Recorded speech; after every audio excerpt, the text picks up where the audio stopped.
let's talk about The Riverworld by Philip Jose Farmer. 5 books in the series. First one, To Your Scattered Bodies Go. Isn't that an awesome name for a novel? I mean, that's the best name for a novel. Second, The Fabulous Riverboat. 3, The Dark Design. 4, The Magic Labyrinth. 5, Gods of Riverworld. There's also 2 a collection of short stories that I'll put up after. Anyway, let's talk about what the story is about. So imagine a planet which has a river on it 20 million miles long, and along the banks of that river everyone who's ever lived has been resurrected in 25-year-old bodies. Every person you could ever think of. I mean, what an awesome setting for a story. So this is what Farmer sets up. The main story revolves around primarily around Sir Richard Francis Burton, who is a 19th century explorer. It follows some of the books follow his adventures along the river and the Suicide Express, what he calls it. So if you everyone's alive. If you die on the river, you wake up the next morning alive somewhere else on the river. So Burton rides the Suicide Express to help him explore the river and get away from some nebulous beings, aliens, who seem to be controlling the place and have set up the place. So also some of the stories revolve around Samuel Clemens, Mark Twain, and his group, and a meteor crashes into the Riverworld, and they use this meteor the Riverworld is very primitive. It's got, you can make, a tree, you've got trees and bamboo. You can, wear grass skirts and that kind of stuff. There's no heavy metals or anything like that.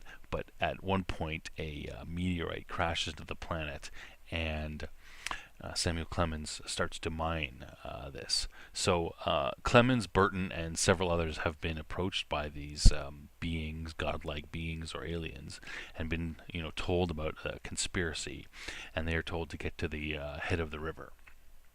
So that's what the whole story is basically about. That. Other notable characters in this series is Peter Jarius Frigate, which is PJF, Philip Jose Farmer, which is that's the author's character in the story, and he hangs around with Burton. Alice Hargreaves from Alice in Wonderland, the King John of England, Cyrano de Bergerac, Mozart, Richtentoff, Hermann Goring, all kinds of. Farmer uses this to put whatever character he likes into the story. So along every mile along the river are these things called grails, which are nearly indestructible. They've got these little indentations on them, and everybody has one of these little tubes with them. It's sort of like I guess a tube that you put like a poster in, but not quite as long. So you stick that into the top of the grail. There's like 700 indentations in them, and 3 times a day this electricity spurts up from the grail, and inside your grail has all kinds of food. So basically, imagine a world where everybody's 25 years old, everything is taken care of, all your food, you get 3 squares a day, it's warm, it's nice, you don't have to do any work. What would man do? Well, they would war on each other and fight and that sort of thing. So you don't know the purpose of the Riverworld, but people come to the conclusion that perhaps the purpose is it's the afterlife, and the purpose is for you to improve yourself so that you can go on. It's basically purgatory. but lots of people don't believe that. No one's religion said that after you die you're going to go to a world with a big river in it. So all religions are destroyed and discredited. So yeah, so that's the basis of the story. I mean, you can mine anything from that story. It's awesome. But as I said, it revolves around these characters, mainly Burton and Clemens, and their attempt to get to the head of the beginning of the river, which they're told is where they'll the answers to their questions. So there's all kinds of characters involved. Not to give too much away, but the Fabulous Riverboat kind of gives that away.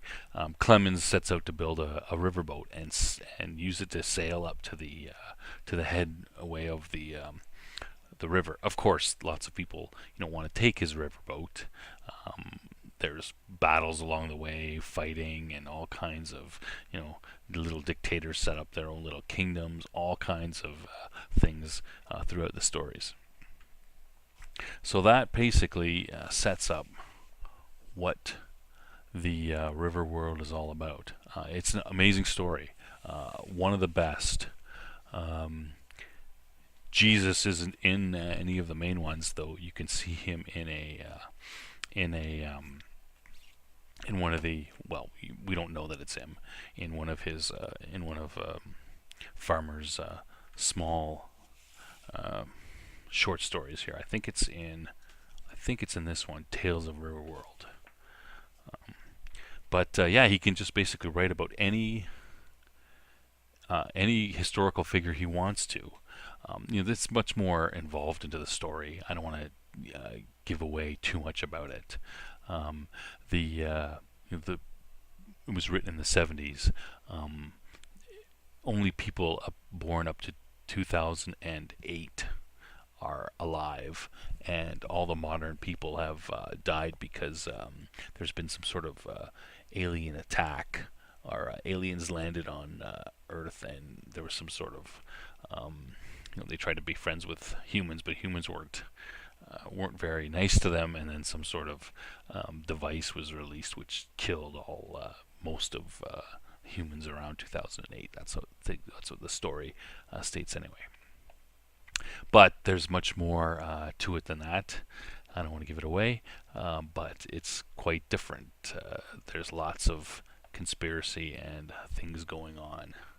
So definitely, in my view, the best series ever written. Farmer is an amazing writer, and I so wish I had got to meet him before he died, or could have read. I would still love to read stuff written by him. It's a shame that he passed away, but he's got a lot of great stuff to read. The Riverworld being one of them, and we're going to look at the World of Tears next, and that's another great set of stories in a fantastic setting as well. So tell us what you think about this series, about this video. Have you read Farmer stuff? What do you think about him as an author? And put them in the comments, and I'll see you next time.